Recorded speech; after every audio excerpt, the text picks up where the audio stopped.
I'm going to start with a story that I hear from a lot of people who buy robot vacuums. You see a sleek black machine on the Amazon page, the pictures show it gliding effortlessly across hardwood, the specs shout 36,000 pascal suction and 212F hot water mop. Then you get it home, set it down, and the next morning you open the door to a half-cleaned living room, a few stubborn crumbs still stuck to the rug and a streak of water on the tile. It's frustrating, right? If you've ever felt that way, you're not alone, and the link is in the description if you want to check the product details on Amazon. In the next few minutes I'll walk through what the roborock Saros 20 actually does in a real apartment, what kinds of households will get the most out of it, and where the money-saving potential really lies so you can avoid that disappointment. First off, let's talk about the overall design because it sets the tone for everyday use. The Saros 20 is ultra-slim at just over 3 inches tall, which is definitely a plus if you have low-profile furniture or a lot of under-desk space you want to keep clear. In practice, that height lets the unit slip under a standard dining table without bumping the legs, something that many older models can't manage. The double-layer threshold, measured at 3.46 inches, means it can climb over small carpeto hardfloor transitions without stopping.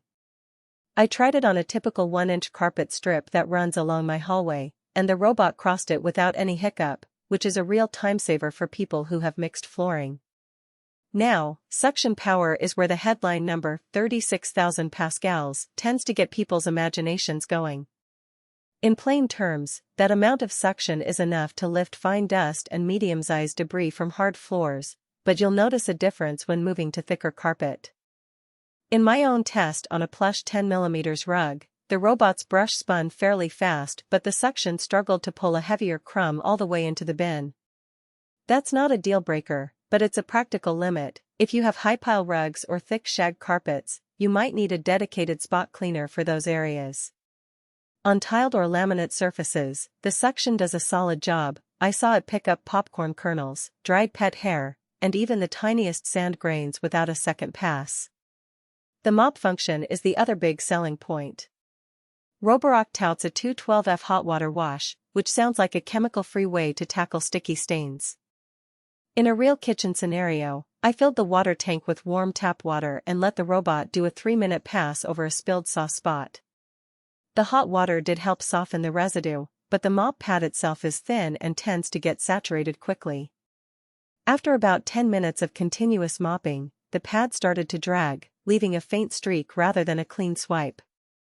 For occasional spills, that's fine, but if you're counting on the robot to replace your manual mop on a daily basis, you'll probably need to swap pads more often than the spec sheet implies. The Zero-Tangling claim holds up, though there were no visible hair clumps winding around the brush, which is a relief for pet owners.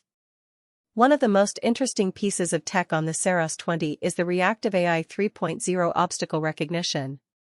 The robot uses a combination of cameras and infrared sensors to detect low-lying objects like socks, cords, and toys. In a house with a toddler, that feature saved me from a few near misses. The unit paused and redirected when a sock lay across the carpet, and it even managed to navigate around a small plastic toy without stopping. However, there's a hidden trade-off. The AI system relies on clear lighting. In a dimly lit hallway at night, the robot occasionally misidentified a shadow as a barrier and turned around unnecessarily, adding a few extra minutes to the cleaning cycle. If you usually run your robot at night, you might want to keep a night light on or schedule cleaning for daylight hours. Battery life is another practical concern. The Saros 20 comes with a 5,200 mAh battery, promising roughly 150 minutes of run time on a full charge. In my apartment, that translated to a complete sweep of a 900 square foot unit plus a quick mop session before the robot returned to its dock. The recharge Anderson feature works reliably. After docking, the unit recharges in about 3 hours and picks up right where it left off. If you have a larger home, say, over 1,800 square feet, you'll likely see it return to the dock before finishing, which means you'll have to start a second run manually. That's a minor inconvenience but worth noting for larger households. Let's break down who should consider buying this robot. If you live in a compact apartment or a townhouse with mostly hard floors and occasional low-piled carpet, the Saros 20 hits a sweet spot. Its thin profile, decent suction, and hot water mop combine to give you a set and forget experience for everyday dust and light spills. It's also a good fit for pet owners who want to reduce hair buildup without dealing with